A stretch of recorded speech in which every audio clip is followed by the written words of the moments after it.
UFC 280, probably one of the best pay-per-views of the entire year, and I hope so.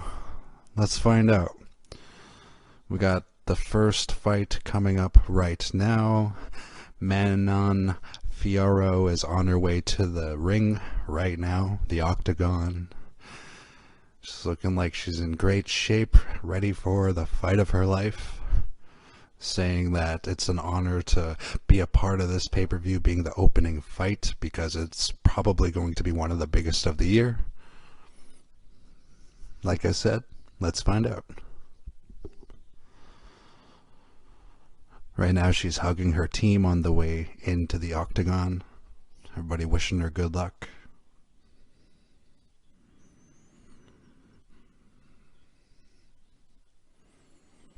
But don't count out Katlyn Chookagian.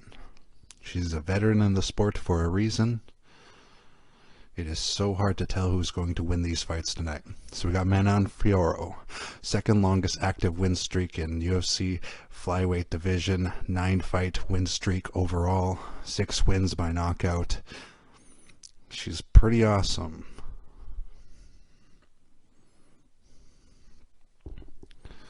Fiorot to win by knockout, you get a plus 350 at DraftKings Sportsbook. That's pretty good.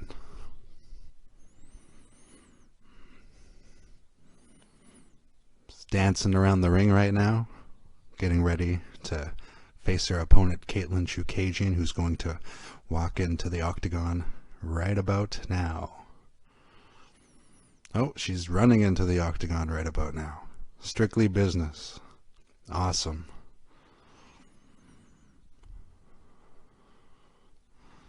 See the guy with the steady camera in the background following her, trying to run with the steady cam. It's pretty cool. Reminds me of a Stanley Kubrick movie. Fuck.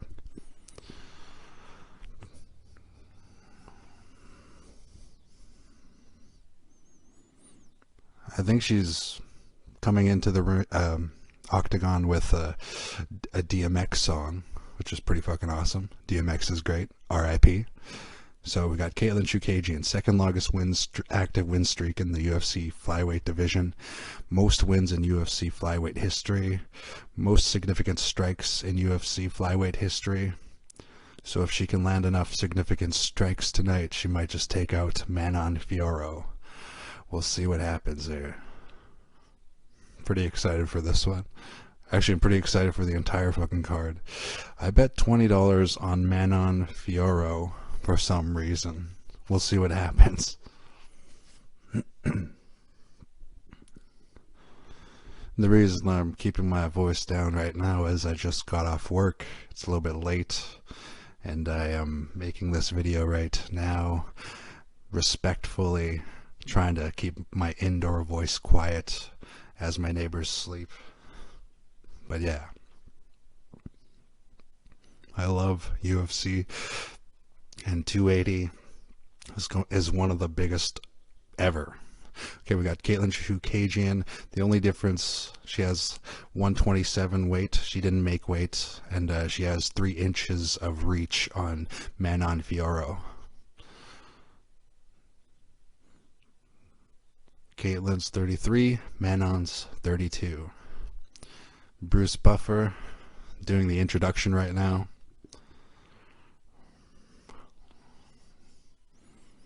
Said this before, say it again. Bruce Buffer, my hero.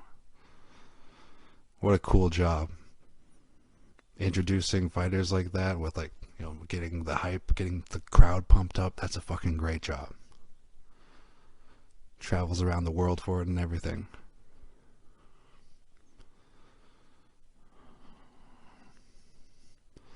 Manon Fiorot, 9 wins, 1 loss, 5'7", 125.5 pounds, out of Nice, France. She is the minus 215 favorite.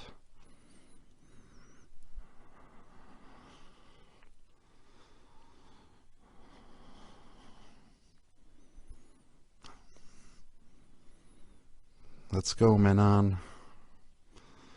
Introducing Katlyn Chookagian.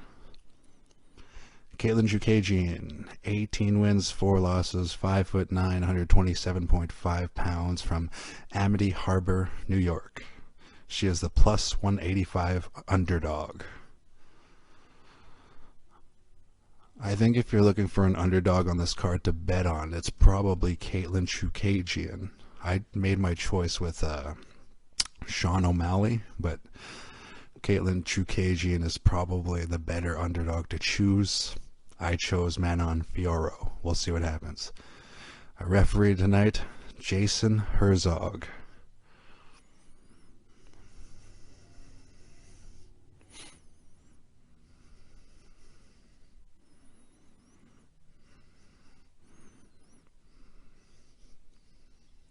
Okay, round one. Here we go. Both fighters in the middle of the ring. Katlyn Chookagian with a nice leg kick. Manon Fiorot with a nice punch to the face.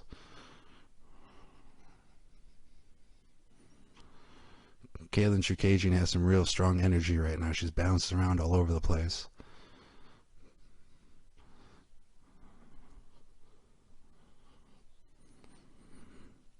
Good combo from Manon Fiorot. Good straight right from Katlyn Chookagian. You can see both fighters really respect each other, but they're taking chances right now. I love that. Uh-oh, Katlyn Chookagian is starting to get into the mode already. It's not looking good for Manon Fiorot already in the first minute. First minute, I'm giving to Katlyn Chookagian.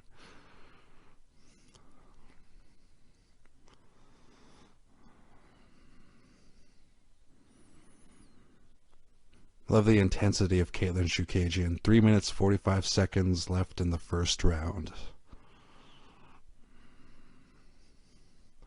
Manon Fiorot is starting to slow her advance because Katlyn Chookagian is being that much of a badass.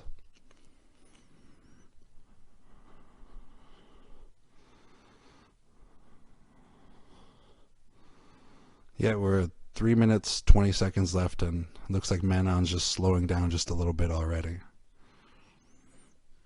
Katlyn's keeping up a really good pace.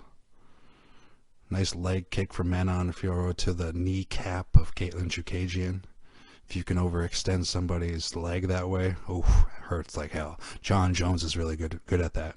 3 minutes left, round number one. Katlyn Chookagian versus Manon Fiorot.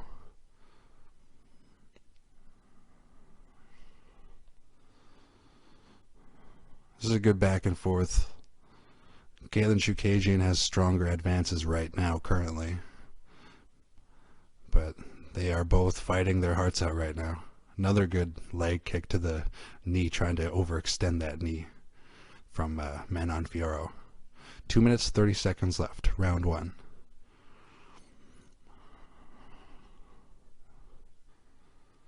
So far, I'm giving this round to Katlyn Chookagian. We'll see what happens. 2 minutes, 15 seconds left in round number one.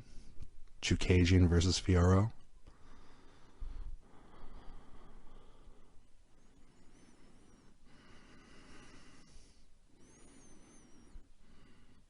Just listen to Daniel Cormier talking about their stances.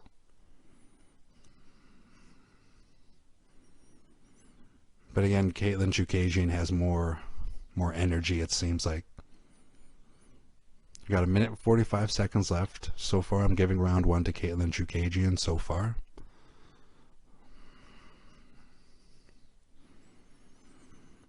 A couple of good kicks from Fiorot.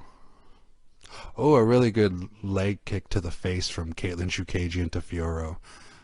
Woke her up, that's for sure. Fiorot is on her toes now.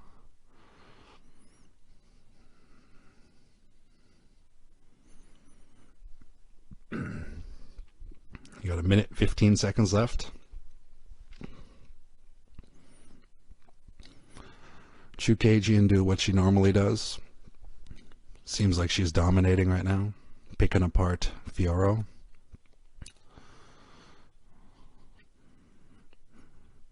Minute left. First round.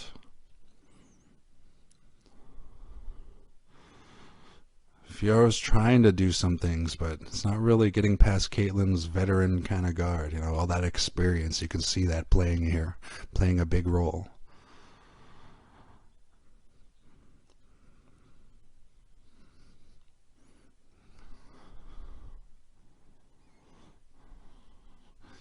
All right, we got 30 seconds left in round number 1. And Katlyn Chookagian seems to be dominating.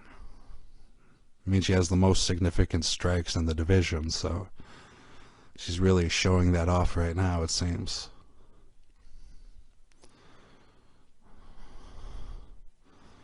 Ten seconds left in round number 1.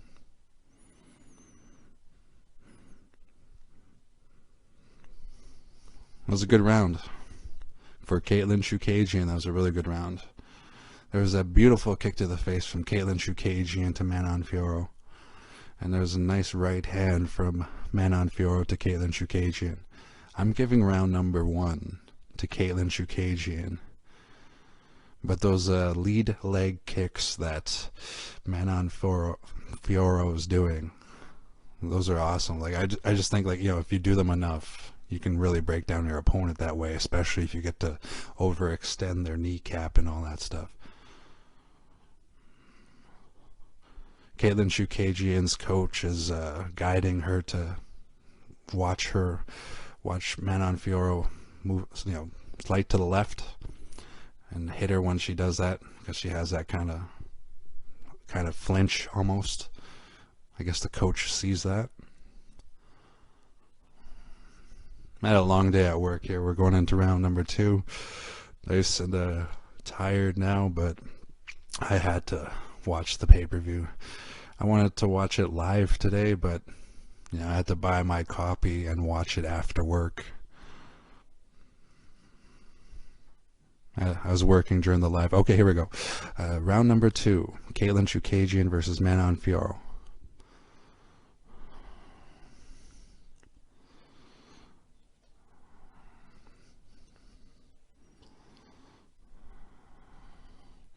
More energy for Manon this time around. For now, anyway, at the beginning of round 2.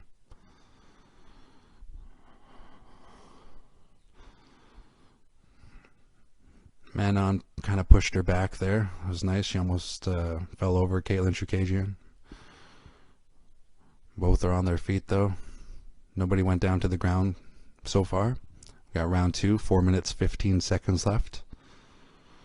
Good combination from Manon Fiorot there. Those fucking lead leg kicks, she just keeps hammering those against Katlyn Chookagian.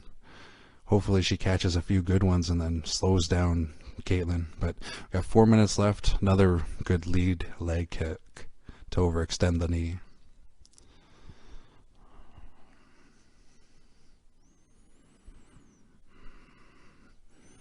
I love the way Katlyn Chookagian goes in there with her chin down and hands up, swinging, you know? Like a brawler. I've always respected that about her work, her masterpiece. So that was a really good left straight to the face of Katlyn Chookagian from Manon Fiorot. Earned some respect there, I think. Got 3 minutes, 15 seconds left, round number 2. This round's looking a bit more even. First round I'm giving to Katlyn. This round's a little bit more even. I like that. Katlyn Chookagian, Manon Fiorot, of course, very talented fighters. 3 minutes left, round number 2, with the honor of having the opening bout in the main card for UFC 280. It's great. Manon Fiorot's doing a good job keeping Katlyn Chookagian back, but I think she has to make a little bit more of an advance the way Katlyn Chookagian constantly advances on her. Couple of good back and forths, though. It's awesome. 2 minutes, 30 seconds left, round 2. This fight is halfway over if we go the distance.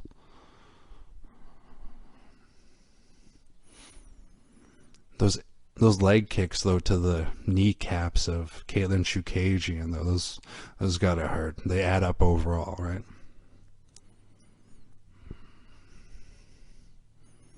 Love the intensity in Katlyn Chookagian's eyes right now.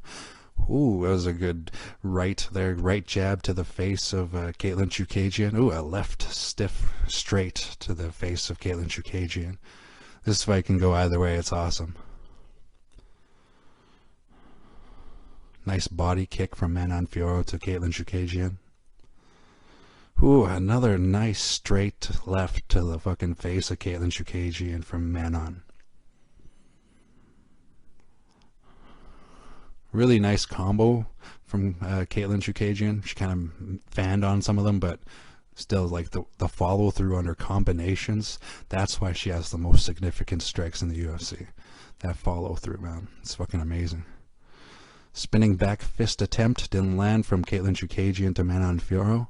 Got a minute, 10 seconds left.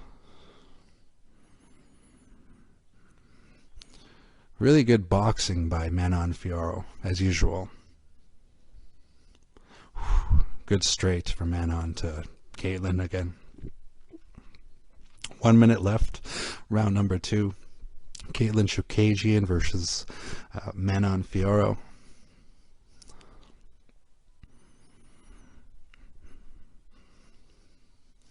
Wow, they both landed the same amount of strikes.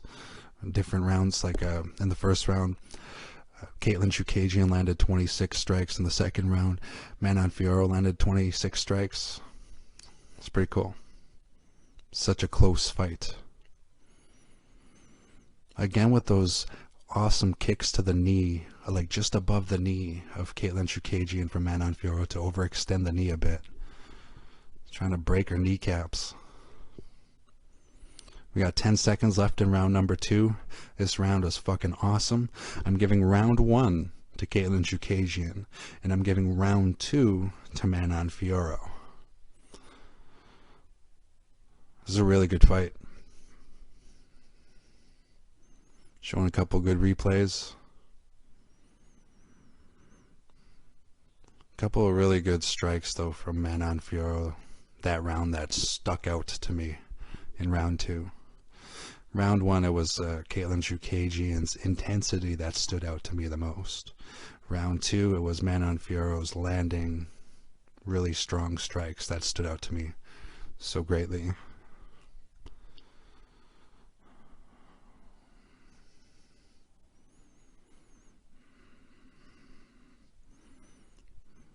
Right now, Katlyn Chookagian's coach might be giving her too many notes. Because that first round, Katlyn Chookagian just kind of did her own thing, and it totally worked out for her. That second round, the notes that her coach gave her was like, watch her to dip to the left, and it kind of slowed her down a bit, it looked like, but we'll see. We're going to the final round, Katlyn Chookagian versus Manon Fiorot.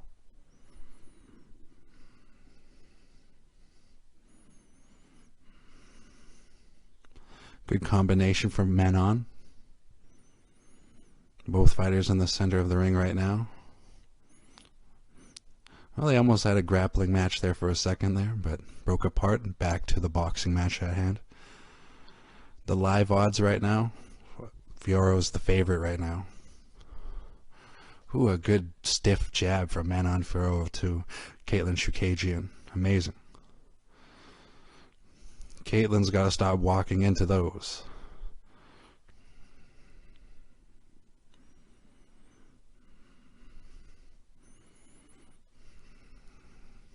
Good combos for Manon, as usual, Perfect kickboxing technique.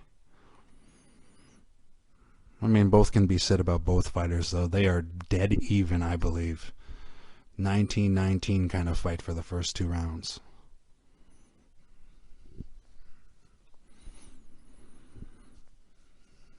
Good combo from Katlyn Chookagian with 3 minutes, 45 seconds left in round number 3. Both fighters in the center of the ring again. That fucking kick to the legs from Manon Fiorot to Katlyn Chookagian. I love it. She landed that kick so many times to the top of her knee to try to overextend the kneecap kind of thing.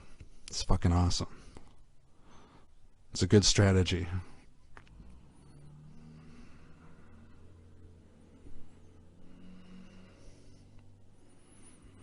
Every time Katlyn rushes into almost takedown Manon Fiorot, a stiff jab kind of wakes Katlyn Chookagian up from doing that.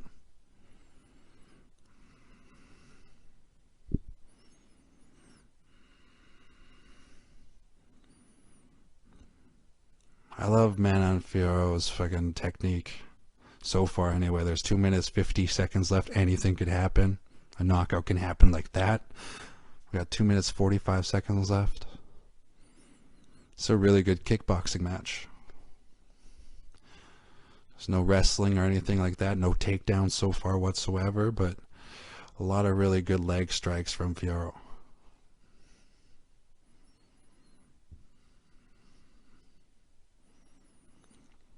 Fiorot has landed more head strikes than Chookagian. It's hard to tell what the judges look for. So far, I'm thinking Fiorot's taking this fight. We got 2 minutes, 10 seconds left in round number 3. We'll see what happens.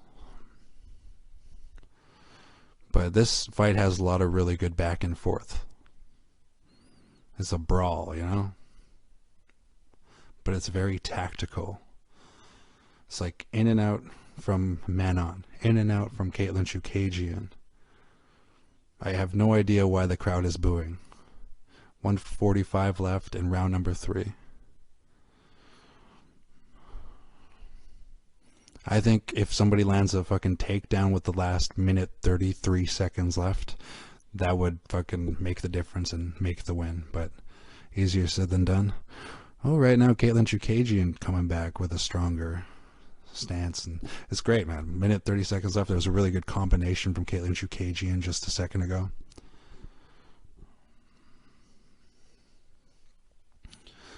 Right now Chookagian is keeping Manon Fiorot at bay.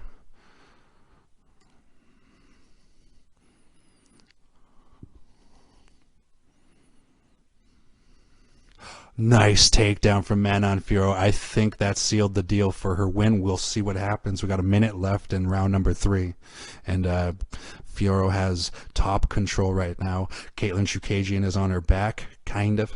And now they're both back on their feet after a nice scramble on the ground. But that Manon Fiorot takedown might be the clincher here that makes her win. We'll see what happens. Like I said, the judges might have seen the way Katlyn Chookagian advanced like a lot of the fight.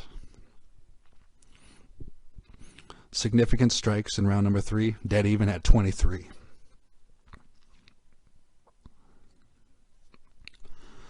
"15 seconds left in round number 3. Because of that takedown from Manon Fiorot, I'm giving her the round, so I think it's going to be Manon Fiorot, but we'll see what the judges say and see. A nice knee to the body from Manon Fiorot to end the fight against Katlyn Chookagian. They went the distance. We're going to go to the judges, and we'll see what they have to say. If I were a judge, instead of a couch coach, I would choose for Manon Fiorot to win this fight, and that's not just because I'm betting $20 on her. It's because round number 1, Katlyn Chookagian. Round number 2, Manon Fiorot. Round number 3, Manon Fiorot, especially with that takedown. We will see what the judges say, though.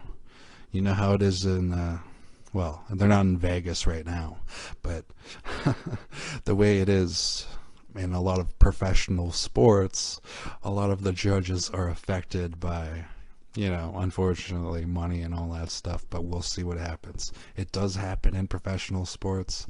We've seen it happen before, where people have gotten basically, you know, robbed out of a fight as far as that goes, but okay, here we are with the decision with Bruce Buffer.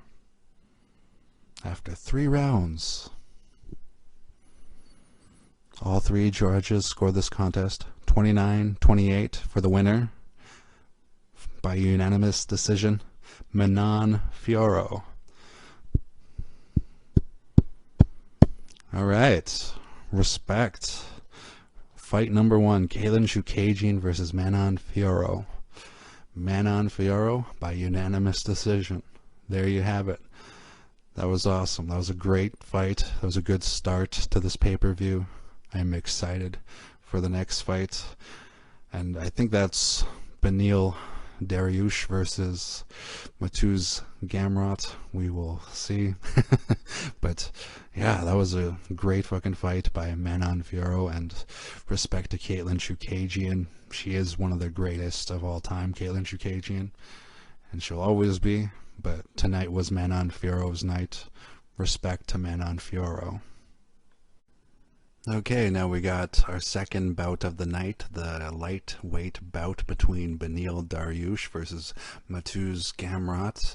We got Beneil Dariush at 33 years old, Mateusz Gamrot at 31 years old. Both fighters are 5'10", both weigh 156 on the dot, and the only difference is 72-inch reach for Beneil Dariush versus a 70.5 reach from Mateusz Gamrot, so not much of a difference. The underdog right now is Beneil Dariush, and the favorite right now is Mateusz Gamrot. I decided to bet on Mateusz Gamrot in this fight because Beneil Dariush is coming off of an injury, but he does have a Brazilian Jiu-Jitsu black belt, Beneil Dariush, so you can never count that out. I think the Brazilian Jiu-Jitsu black belt is like the best thing to have when it comes to UFC, but that is very debatable. Wrestlers would say fuck that, so it's hard to say. But Mateusz Gamrot, 21 wins, 1 loss, 1 no contest, 5'10", 156 pounds, from Poznan, Poland. Mateusz Gamrot.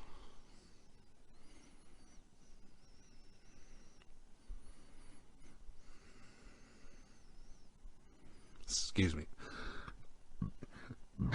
Excuse me. I just had some hot wings.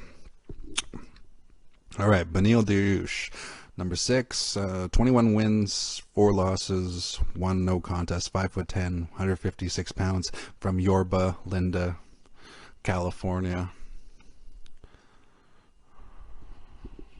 This could be a good fight. All of these fights tonight, I don't know who's going to win. You know what I mean? Like, sometimes the UFC has fights where like, oh yeah, that's who's going to win. That's who's going to win. But for this particular card, UFC 280, I don't know. I bet on Gamrot to win, not just because he's the favorite, but because Beneil Dariush is coming off of an injury, and I hope that kind of plays into his psychology and that Gamrot wins. We will see, though. All right, round number 1. Both fighters touch gloves. Gamrot lands the first strike.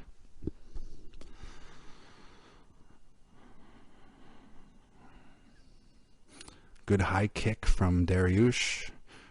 Good body kick by Dariush.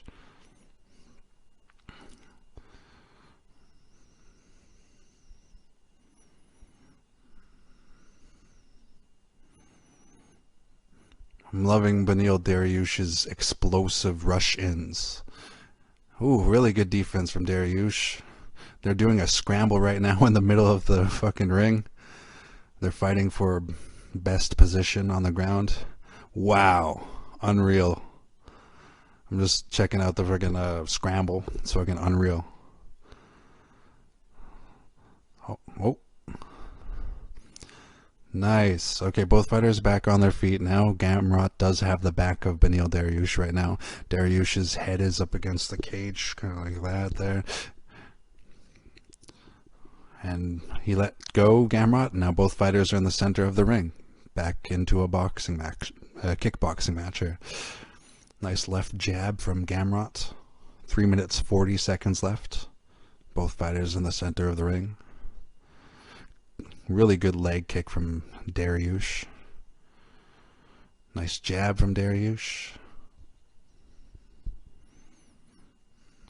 Nice jab from Gamrot.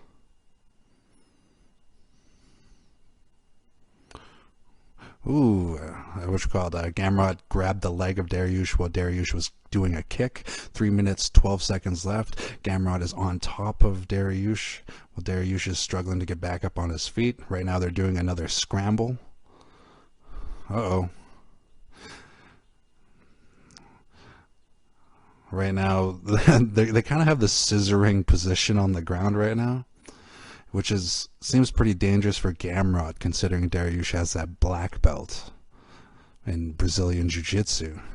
So I think Gamrot's best bet is to freaking get up on his feet if he can get out of the scissoring position that they are in. And yes, it is literally what I'm scissoring position that they're in. 2 minutes, 30 seconds left in round number 1. Dariush looks like he's trying to look for a submission. Oh, didn't work. Gamrot got out of it. And again, Dariush's head is up against the cage. They just got back up on their feet, and back control from Gamrot again. He's probably going to let it go in a bit, just like he did a minute ago. That's my guess. We'll see what happens. He still has it, though. He has the Greco grip in and everything, just holding Dariush up against the cage. Dariush grabbed the cage for a second. The ref didn't see it. Nice shot from Gamrot, and now they're back up on their feet in the middle of the ring. I knew Gamrot would let go of that position. Takedown attempt from Gamrot. Didn't really work out. Uh-oh. Uh-oh. Dariush is looking for a submission right now. They have a grappling match right on the fucking... And right now, Dariush has like the back head with like a crucifix position kind of going on against Gamrot. It's hard to explain it right now. Wow, this is pretty intense. Gamrot's got to be really careful here. Wow. Alright, Gamrot's fighting to get into a better position, but again, you gotta watch out for that Dariush black belt, man. Right now, Dariush is like in a sitting position, and Gamrot's kind of over top of him.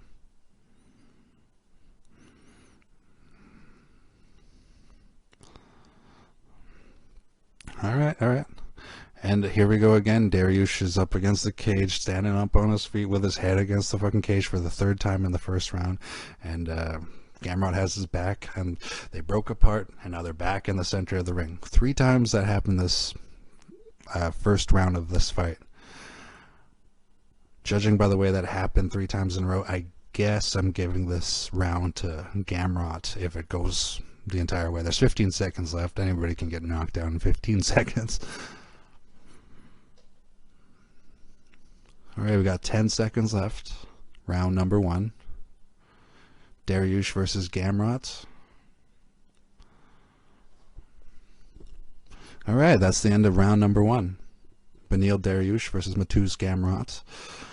I am giving that round 1 to Mateusz Gamrot. Excuse me.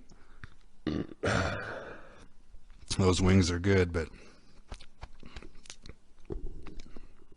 yes. Round number 1, with the way the scramble was, like the end of those 3 scrambles, they all ended up with Gamrot hanging onto the back of Dariush while Dariush's head was up against the cage. If the cage wasn't there and it was just an open field that they were in, like Gamrot would have been able to do a lot more with that back control. So that being said, that happening 3 times, add that with, I guess, around even strikes, I'm giving that round to Mateusz Gamrot. But Beneil Dariush did try to look for some submissions there, and if you can find that submission in the 2nd round, that could obviously win him, but win the fight for him. But we're going to round number 2. Here we go. They touch gloves at the beginning of round number 2.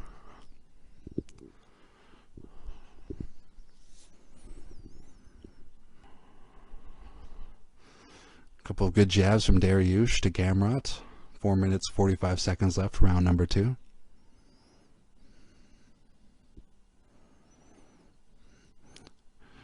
Good jab and rush in from Gamrot. But the scramble, they got back up on their feet right away. Nice leg kick to the thigh from Dariush to Gamrot. A stiff jab from Gamrot when he kind of rushed in. Pushed his head back.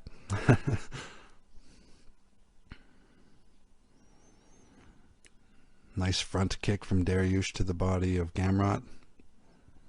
Gamrot's got a really good guard as well, though. I mean, they both do. Really good kickboxing. Really good jabs from Gamrot. And, oh, he's switching stances. Look at that. Just looking at Gamrot switch stances a couple times in the fight here.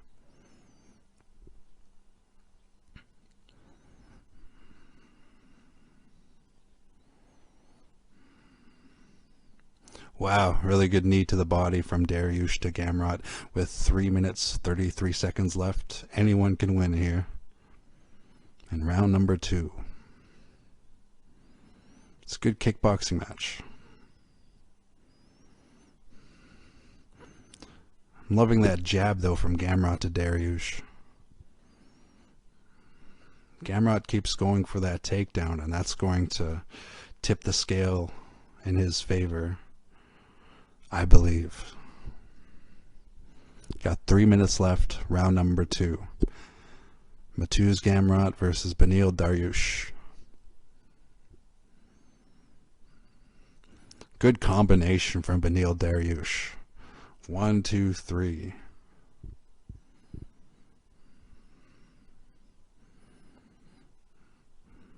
I can hear one of the coaches yelling at one of the fighters, use that jab, use that jab. Dariush did a nice jab there. 2 minutes, 30 seconds left in round number 2. That means we are halfway over this fight. Dariush went in for a takedown, slipped there. Gamrot went in for a takedown, got the leg for a bit, scrambled around, but they're back on their feet again in the center of the ring. Above the monster logo. The 666 monster logo. We got, oh, nice left straight from Dariush to Gamrot. Cormier is calling Dariush very crafty. Yes, true that. Got a minute 45 seconds left. Mateusz Gamrot versus Beneil Dariush. Bit of a scramble. Gamrot reaching for Dariush's legs. Back up on their feet above the monster logo again. Ooh, good boxing by Dariush. Kind of made Gamrot retreat just a second there. Nice leg kick from Dariush to the body of Gamrot. Right near the liver.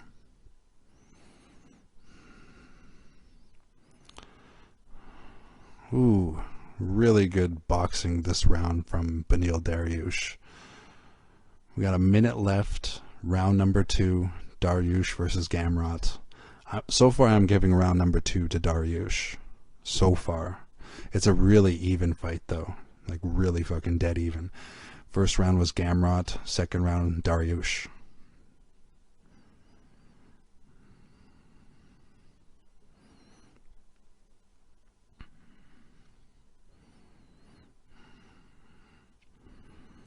They're both kind of slowing down. That you can tell that they're both respecting the hell out of one another.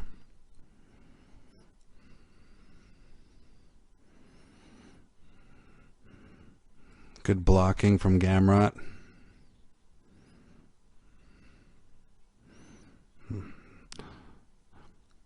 The significant strikes in round number 2, Dariush 22, Gamrot 11. So this is obviously a Dariush round. Ooh, a takedown from Gamrot. Ooh, that makes it kind of tough to... Wow, that was close. Gamrot went in for like a... There's not enough time on the clock, but Gamrot kind of went in for a leg lock there, and I think he had it pretty deep before the buzzer rang. But that was the end of round number 2. I'm giving round number 2 to Dariush. Round number 1, Gamrot. Round number 2, Dariush. 19-19. Beneil Dariush, Mateusz Gamrot. It's a damn close fight. Both fighters fighting their hearts out as usual. Amazing.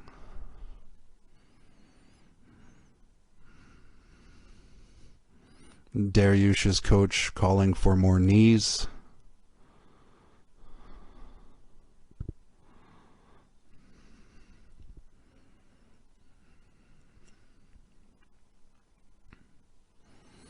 Alright, we're going to go to round number 3 shortly.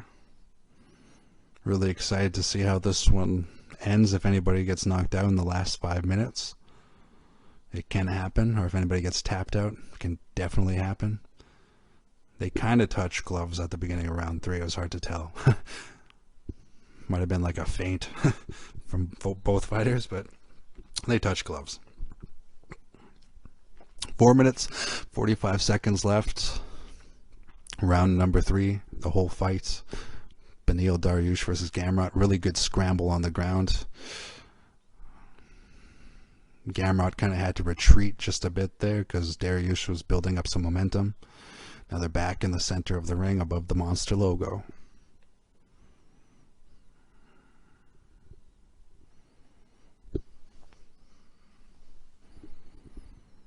Four minutes, 15 seconds left. Round number 3 to end the fight.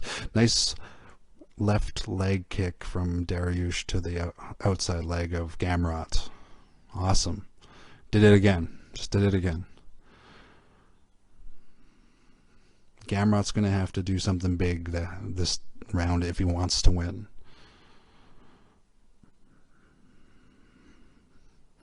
So far I'm thinking Dariush might be in the lead in that first minute there. So Gamrot's going to have to really risk it all and go for it here. But of course when you try to risk it all in a fight of this level of professionalism and this level of skill, you know, you risk getting KO'd or tapped out. So I can see why they're so conservative. We got 3 minutes 20 seconds left. It's a really good back and forth fight.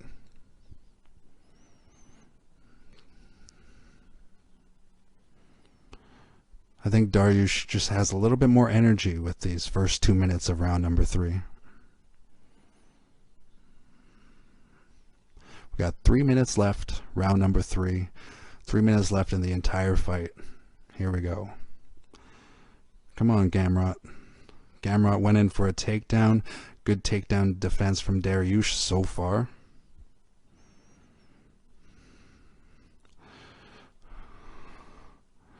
Mateusz really scrambling for that takedown, but so far it didn't really happen. You could see Mateusz has a bunch of blood all over Dariush's side of his body there because his face is bleeding a bit. That damage alone might be enough to tip the scales in Dariush's favor. Anything could happen though. Sometimes the judges are crazy, man. We got 2 minutes 15 seconds left in the entire fight left. And it's pretty close, man.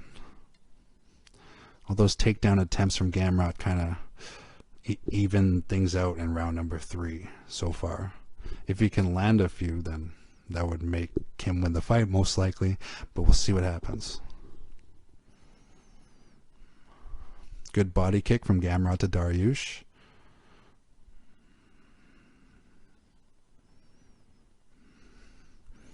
Right now the live odds are in favor of Dariush, so that means the betting community that is watching at home is seeing a Dariush winning fight. We got a really nice nice left from Dariush. It knocked Gamrot to the canvas, but really good recovery from Gamrot. If this fight goes the distance, Dariush right now. We got 1 minute 15 seconds left. That was a fucking sweet left cross to the face of Gamrot. Put him on the canvas, but again, really good recovery from Gamrot.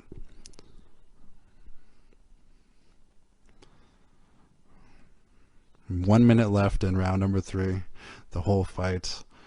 I think Dariush is about to take this one, but we'll see what happens. That was awesome. That was a great fucking hit. So far, highlight of the first 2 fights, right? But Good back and forth in this last minute of this fight here. Nice knee to the body from Gamrot to Dariush. I'd hate to be a judge in this fight, but I think Dariush has taken it so far.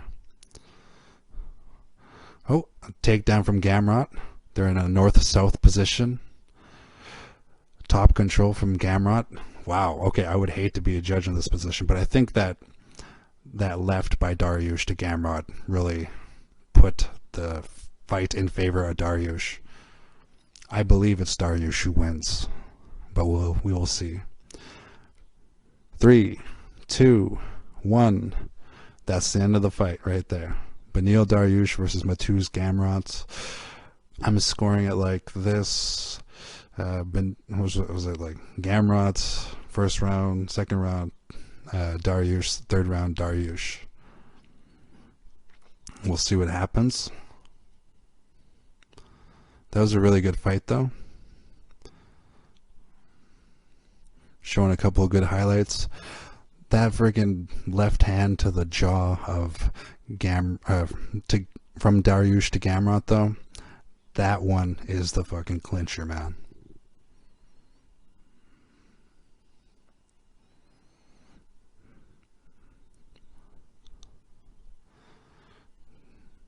Judging by their body language before they go to the judges, it looks like Beneil looks like he knows he might have won it, whereas Mateusz kind of looks like, oh, man, I could have done better.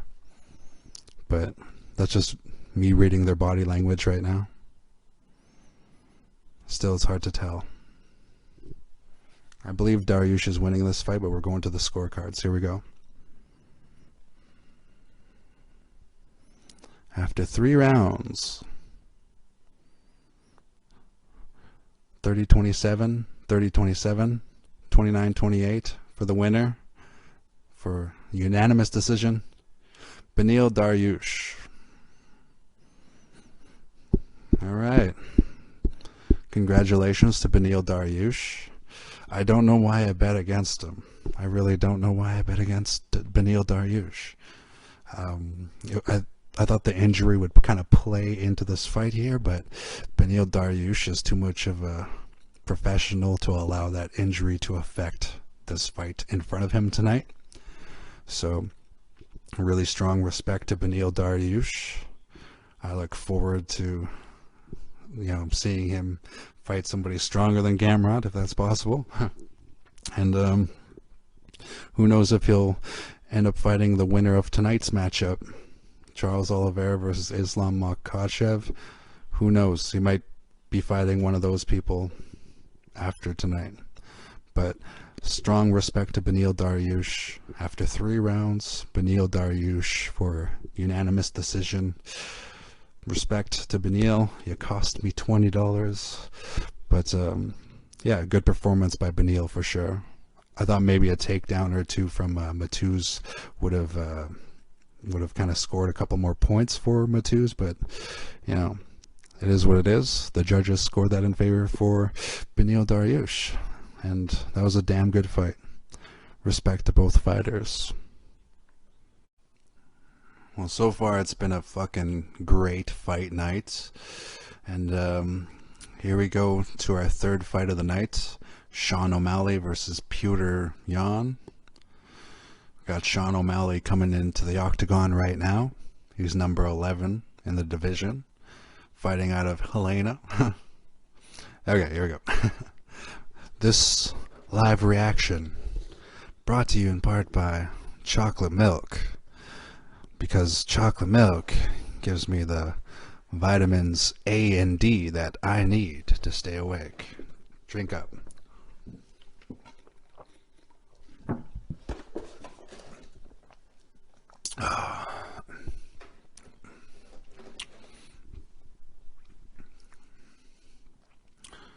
Alright, so we got Sean O'Malley, and he has the highest significant strike accuracy in UFC bantamweight history at 62.4%, with third most knockouts in UFC bantamweight history, 5 knockouts, and second most significant strikes in a 3-round UFC bantamweight fight.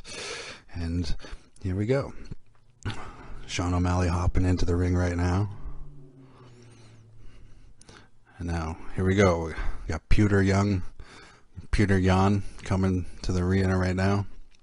We got Petr Yan. He's a former UFC bantamweight champion with the 5th most significant strikes in UFC bantamweight history at 883, and 3rd highest takedown accuracy in UFC bantamweight history at 61.5%. If you can land a couple of takedowns from, takedowns against Sean O'Malley, then obviously. But here we go. Sean O'Malley, 15 wins, 1 loss, 1 no contest, 5'11", 135.5 pounds, fighting out of Phoenix, Arizona. He is the plus 230 underdog. Excuse me. All that chocolate milk. Chocolate milk and hot wings. Just duking it out in there, you know? A lot of people are wearing Sugar Sean, wigs tonight, because he has that purple hair going on there. Okay, Petr Yan, number 1 in the division right now, 16 wins, 3 losses, 5'7", 136 pounds, out of Yekaterinburg, Russia, minus 275 favorite.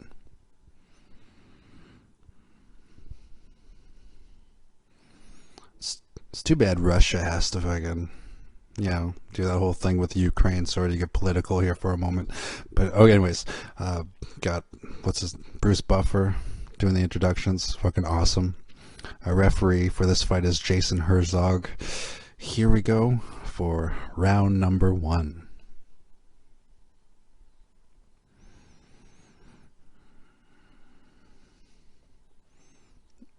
Are you ready? Are you ready? Let's get it on. All right, they kind of touched gloves in the middle, but I think that was more of feeling out for distance. First strike from Petr Yan, more or less.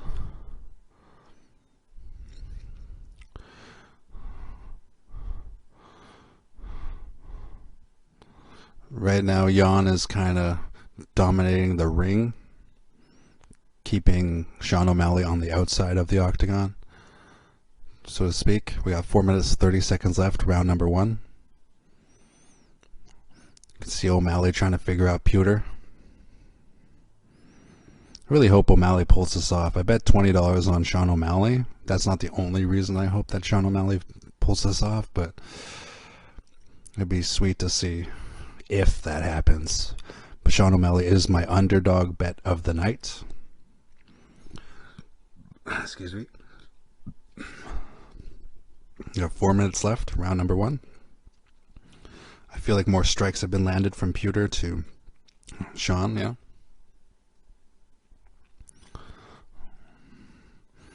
Petr kind of got a warning to watch his fingers. Nice body kick from Petr to Sean O'Malley. Nice leg kick from Sean O'Malley to Petr Yan. 3 minutes 30 seconds in the first round. Before my brother asked me, I was like, "You do really think Petr Yan is going to get defeated by Sean O'Malley?" I was like, "I don't know, I don't think so," but decided to bet on Sean O'Malley tonight.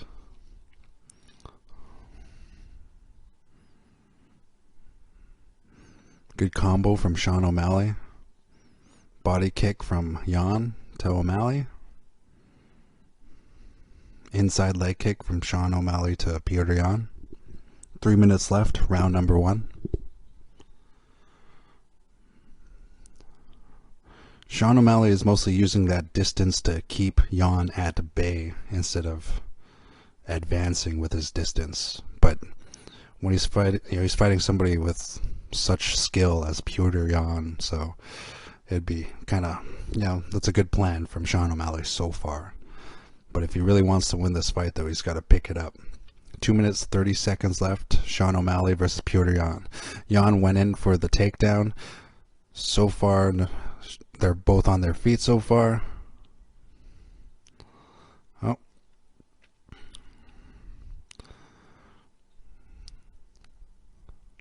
Two minutes 15 seconds left, round number 1.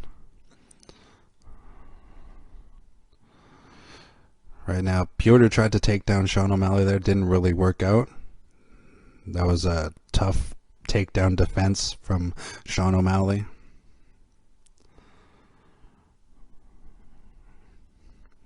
With any luck for my $20 tonight, maybe Petr will kind of gas himself out a bit, but he has really strong cardio. We got a minute 45 seconds left. Round number 1. Petr Yan versus Sean O'Malley.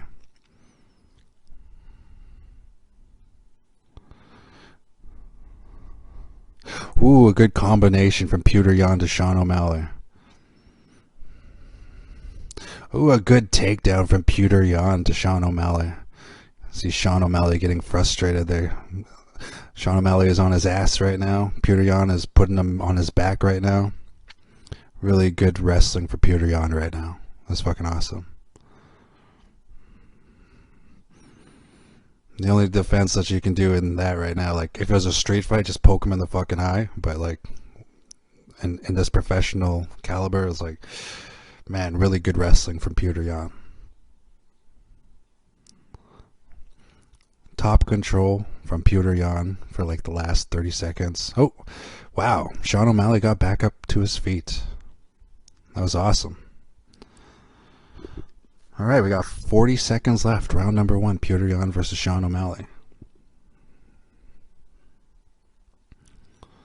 Good body kick from Sean O'Malley to Petr Yan. Nice combo from Sean O'Malley to Petr Yan. But all these strikes that Sean O'Malley are giving Petr Yan, they're not really affecting Petr yet. 10 seconds left, round number 1. If I were a judge here, oh, good shoot from Sean there.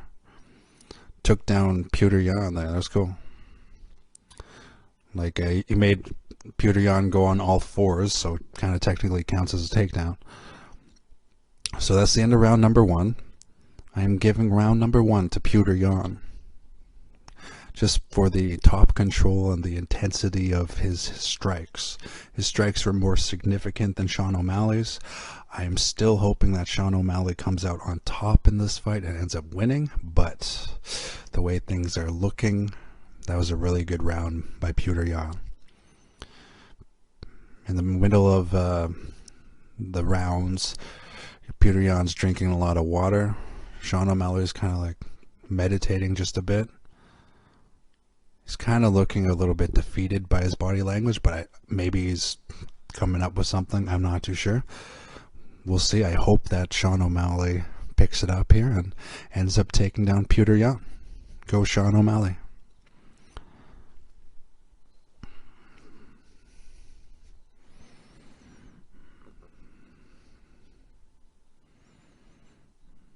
All right, here we go with round number 2. Or Zog about to call it. Here we go, round number 2. Nice body kick from Petr Yan to begin round number 2. Petr Yan's like a pit bull. Pit bull versus poodle. I think I heard that in UFC Embedded when I watched that episode. Wow, a really nice left by Sean O'Malley to Petr Yan. That really earned his respect there, you know, like right now Petr Yan is struggling to survive now. Come on, man. Come on, Sean. Keep going, buddy. Wow. That was cool, man. Oh, wow. A really strong left from Petr Yan to Sean O'Malley. It just went back and forth like that, That was fucking amazing. Unreal. Petr Yan is on top of Sean O'Malley right now. Sean O'Malley is trying to hold on to his guard to minimize the damage, but Petr Yan earned some real points there, that's for damn sure. 4 minutes left, round number 2. Petr Yan has top control. I don't know if Sean O'Malley is going to find much of an answer to get back up on his feet because they're in the center of the ring. He has no leverage on the cage or anything like that. Yan's kind of fucking up Sean O'Malley right now. 3 minutes, 40 seconds left, round number 2. So far, for the last 30 seconds, Yan has had top control. Center of the ring, right on the monster logo. Go Petr, that's fucking awesome. just the way it went back and forth like that, that was so fucking awesome. Alright, Sean O'Malley kind of struggles out of that, got up on his feet for a second, and then Petr Yan took him down to the ground. Now we got 3 minutes 15 seconds left, round number 2. Sean O'Malley back on his feet, grabbed the cage there for a bit. Herzog told him not to grab the cage. A couple of good foot stomps from Petr Yan. Those hurt, add up over time.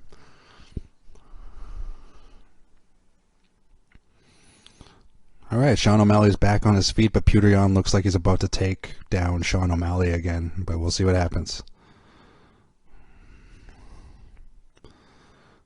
Oh, no, there we go. They're both on their feet right now. Nice knee from Petr Yan to Sean O'Malley. Both fighters on their feet in the middle of the ring next to the Monster logo. Oh, there's a trip, and Sean O'Malley fell down again, so that counts as another takedown for Petr Yan. Really good back and forths in this fight, because Sean O'Malley tried to trip Petr Yan the way Petr Yan just tripped up Sean O'Malley. It's pretty impressive, but didn't work for Sean O'Malley. But the back and forth aspect of this fight, fucking awesome. 2 minutes 10 seconds left. Couple of good strikes from Petr Yan to Sean O'Malley there. 2 minutes left, round number 2. Good jab work from Petr Yan. Great boxing.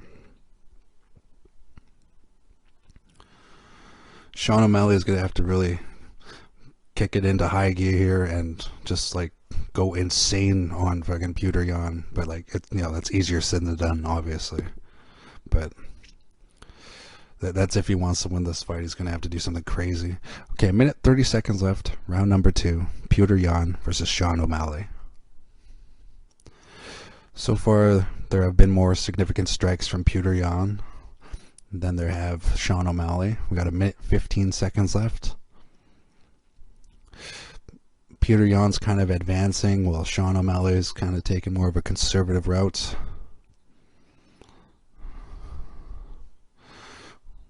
O'Malley kind of leaving his head open there on purpose, kind of like Anderson Silva style with the head movement. We have 50 seconds left, round number 2. Another takedown from Petr Yan to Sean O'Malley. Unreal. 40 seconds left, round number 2. Out of 6 takedown attempts from Petr Yan, 4 of them have landed on Sean O'Malley. 30 seconds left, round number 2. And Petr Yan has top control. And that leverage I spoke of before with Sean having his neck against the cage, right now Petr Yan's kind of using that to his advantage. Opposed to earlier when Sean O'Malley had more energy in round number 1, where he kind of used that to his advantage. Yeah. 5 seconds left, round number 2. And so far, scoring this fight against my $20. Round number 1, Petr Yan. Round number 2, Petr Yan. And we are in between rounds 2 and 3. Hopefully, Sean O'Malley's coach has something amazing to say, and that makes Sean kind of disregard his health and take a really big risk to fuck up Petr. But he's so skilled that it's hard to pass that defense. That's like the first thing you learn when you fight is defense, defense, defense. And Petr Yan is a professional of the highest caliber, so this is a really tough fight for Sean O'Malley. I'm still rooting for a miracle knockout or something in round number 3. That'd be sweet. Sean O'Malley versus Petr Yan. 3rd and final round. They touch gloves. That was nice. I think they both kind of respect each other now. I mean, I'm sure they respected each other before they fought, but still, it's just, after a couple rounds, when you see it in their eyes, when they like earn more respect, when you watch a UFC fight, it's fucking amazing. Couple of good jabs from O'Malley. Wow, really good combination from Petr Yan. Didn't land half of it, but landed 2 of the 4 strikes in his combination there. That was awesome. Those first 2 rounds, though, Petr Yan. So Sean O'Malley would have to do something really big in order to win this fight. Sometimes I wish it was like the old way in UFC where it was like the clock just keeps going. But, this way's good as well, 3 5-minute rounds. Okay, we got 4 minutes left. Round number 3, Petr Yan versus Sean O'Malley. And it's just a struggle for Sean O'Malley. Petr Yan's kind of dominating. Petr Yan's being very conservative, aggressive, like you have to do in any kind of situation where you're defending your life, and at the same time trying to knock somebody out. Aggressive, conservative. 3 minutes, 30 seconds left, round number 3. Good boxing from Sean O'Malley, but I don't think it's going to be enough to tip the scales in his favor. He has to land a couple of takedowns, if that, but Petr already landed enough takedowns that I don't know if it would make much of a difference in the judges' eyes. Here comes another takedown from Petr. Oh no, good defense from Sean O'Malley there. Nice knee to the head of... Oh wow, he cut him open. Sean O'Malley cut open Petr Yan above his fucking eye right there. That's awesome. Keep going, Sean. Keep going. Wow. You can see Petr Yan's like his body language changed just a little bit. As soon as he saw that he was bleeding, it changed a little bit. Now he's protecting his cut too much, Wow, really good head kick from Sean O'Malley to Petr Yan. This is amazing. This is fucking amazing. This last round, I wish Sean O'Malley fought like this the entire fight, but 2 minutes, 30 seconds left in the entire fight. Petr Yan is bleeding all over the fucking place. This is awesome.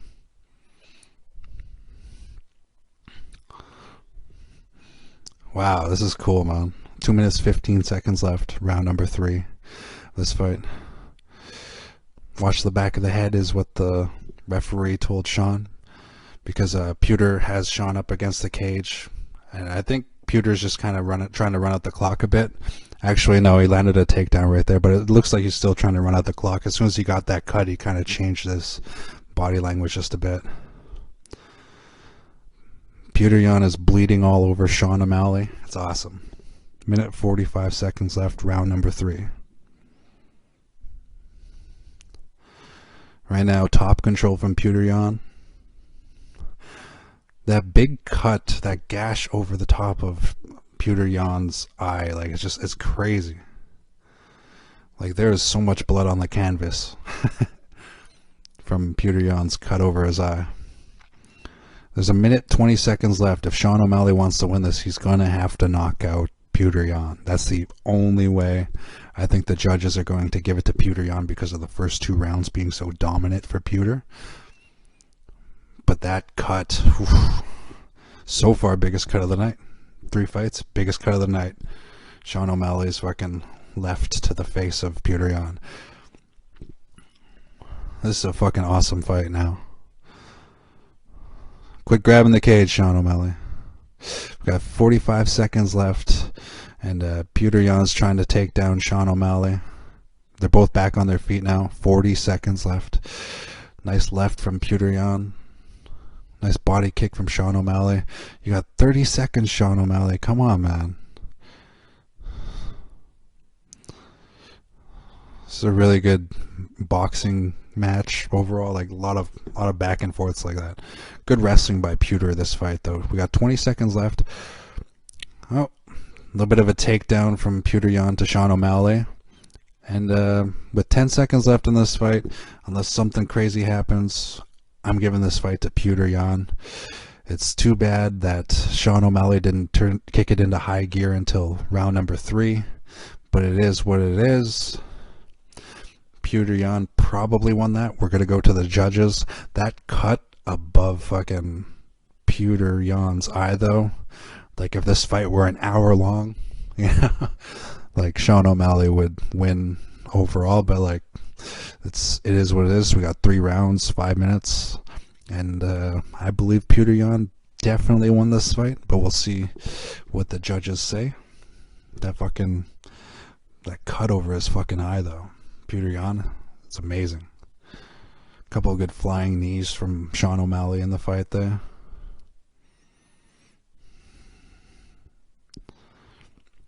If Sean O'Malley fought the way he fought in the third round for the entire fight, there'd be no question, there'd be no doubt about it. Sean O'Malley would have won this fight.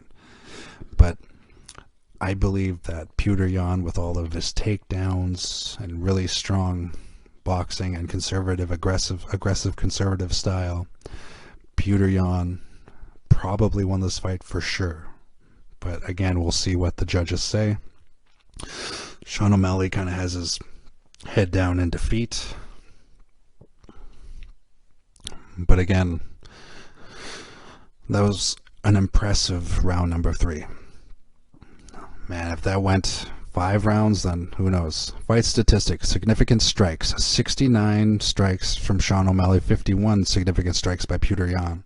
But the control time overall, 5 minutes of control time by Petr Yan really makes the difference, I believe, because 6 takedowns landed from Petr Yan and like 0 takedowns from Sean O'Malley. I thought Sean O'Malley landed 1 takedown because there's a moment when Petr Yan was on all fours, but I guess not.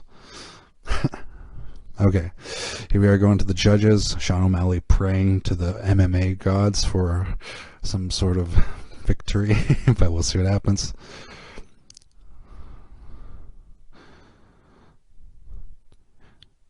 29-28 Yan. 29-28 O'Malley. 29-28. Wow! Oh my god! Oh my god! Sean O'Malley won that. Oh my god! Wow! Wow! What the fuck? What fight were the judges watching? Jesus fucking Christ. That was really? Like, I bet on Sean O'Malley, and I'm happy that Sean O'Malley won because of money. But that was a Petr Yan fight, man. Even Sean O'Malley in the interview right now is kind of like, he didn't know, right? But, oh my God. Split decision. Fucking Sugar Sean O'Malley with the win. Respect, man. Respect. But, wow, that was a Petr Yan fight for sure. That was unreal. Wow. The judges really messed my thoughts up there, man. But like I said though, if the fight were to go like an hour long, I think overall Sean would have won after that round 3 and the bleeding and all that stuff. But round number 1 and 2 though, that was all Petr, man. But sometimes the judges see something else.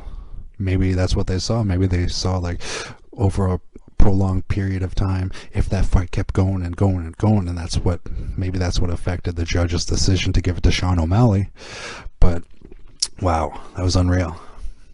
So Sean O'Malley takes it by split decision, and even he is a little bit in disbelief as far as that goes. But wow, so far tonight has been fucking awesome. UFC 280, so far, one of the best pay-per-views of the year. We'll see how the last 2 fights go. Okay, so here we go with our co-main event. We got Aljamain Sterling versus TJ Dillashaw. TJ Dillashaw is walking into the octagon right now. And even though I bet on Aljamain Sterling, the fact that TJ Dillashaw is walking out to the Red Hot Chili Peppers kind of makes me want TJ to win it. Just joking. We'll see what happens though. I hope Aljamain Sterling wins this. TJ Dillashaw, ranked number 2 in the division, from Angels Camp, California. See what happens. This has been one hell of a good pay-per-view. Excuse me, all the chocolate milk and hot wings. Okay. So we got TJ Dillashaw, former UFC bantamweight champion, and second most significant strikes in UFC bantamweight history with 1,114 in total. Pretty cool. And we got Aljamain Sterling walking out to, what song is this? I guess I'm not up to date with all my current hip hop. It's some sort of hip hop song he's walking out to. Really bright neon green lights on his way out. Aljamain taking his time, getting all the camera time that he can, walking his way into the arena. Into the octagon. I want to see if the crowd goes loud as soon as they see him. He's about to enter the arena area right now. So far the crowd is pretty quiet.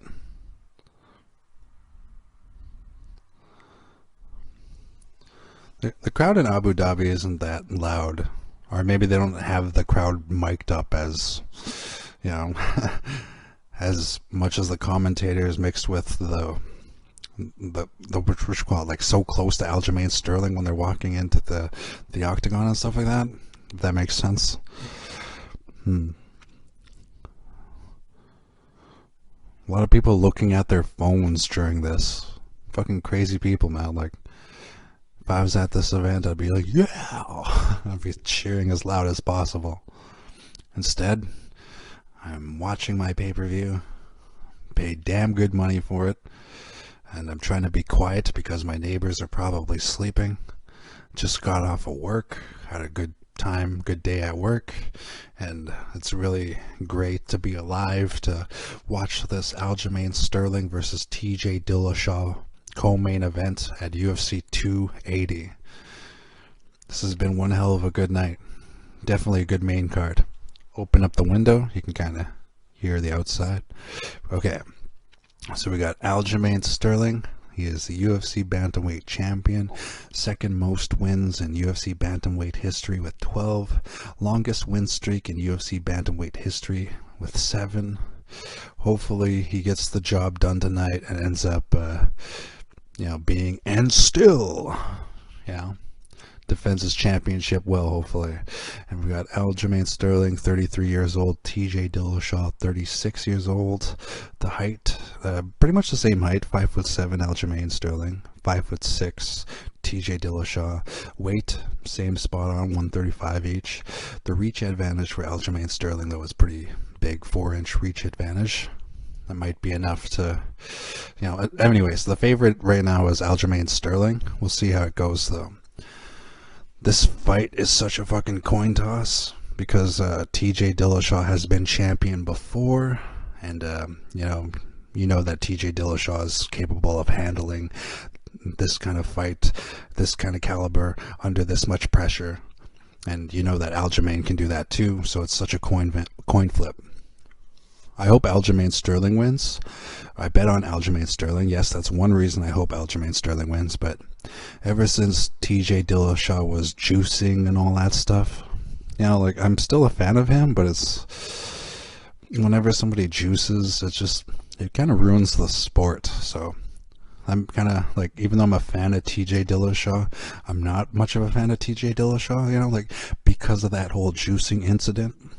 And even though I kind of believe that they could make a fighting sport where that's allowed, where you're allowed to do steroids and all that shit, whatever, they should make like a division for that for each weight class. But just the way things are, I believe that people who juice, stuff like that, it just makes the sport look more shady and stuff like that. And TJ Dillashaw kind of ruined that by juicing, but it is what it is. They said that he did enough time off in order to make up for it and pay for all that shit or whatever. But the fact that he juiced in the first place, I don't know, I can never believe the guy's clean now. I'm always gonna believe he's fucking on steroids or some shit, but he is number 2 in the division for a reason. He's got skills, Ultimate Fighter, I've seen all that stuff. But anyways, TJ Dillashaw, 18 wins, 4 losses, 5'6",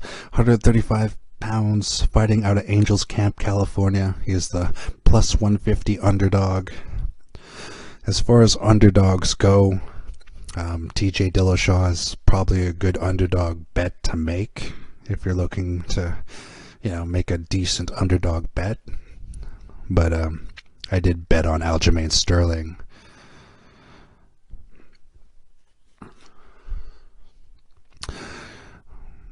That was cool. When Bruce Buffer was doing his introduction, TJ Dillashaw was screaming with Bruce. It was awesome. We got Aljamain Sterling, 21 wins, 3 losses, 5'7", 135 pounds, fighting out of Uniondale, New York. He is the -175 favorite. Him being the favorite is not why I bet on him. I bet on Aljamain Sterling because I bet on Aljamain Sterling before, and now I'm a fan of Aljamain Sterling after he backpacked his way to becoming champion.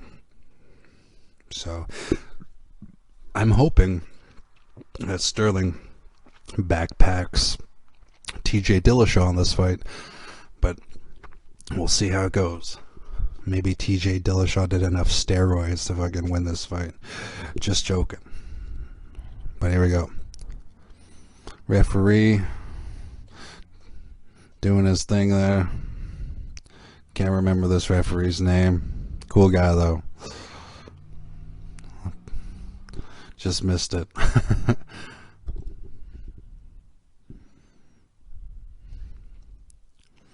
Alright, here we go. Okay, here we go. Round 1, starting right now. First strike, Aljamain Sterling with a left jab.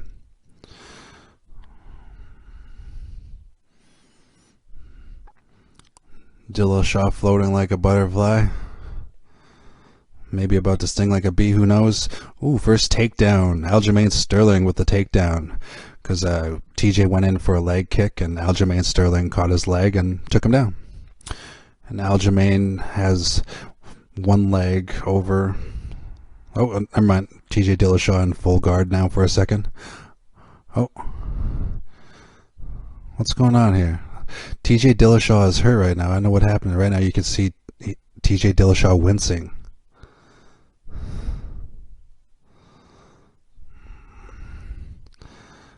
Man, what's going on here?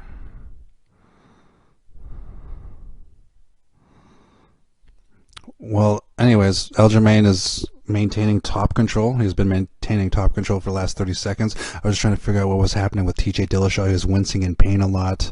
I don't know if he hurt something, broke something. I'm not too sure what happened there. But right now, Aljamain Sterling has a really strong top position right now. Dillashaw is already bleeding. Unless that's Petr Young's blood. We'll see what happens. Wow, Aljamain is fucking destroying TJ Dillashaw right now. Wow. This might be over right away. This might be over right away. It's hard to tell. TJ might recover, but we'll see. 3 minutes, 15 seconds left, round number 1. And TJ Dillashaw looks like his left arm hurts. He looks like he's in pain, you know, like an emotional, really emotional face. And Aljamain is backpacking TJ Dillashaw right now. We'll see what happens though. He doesn't have it locked in yet.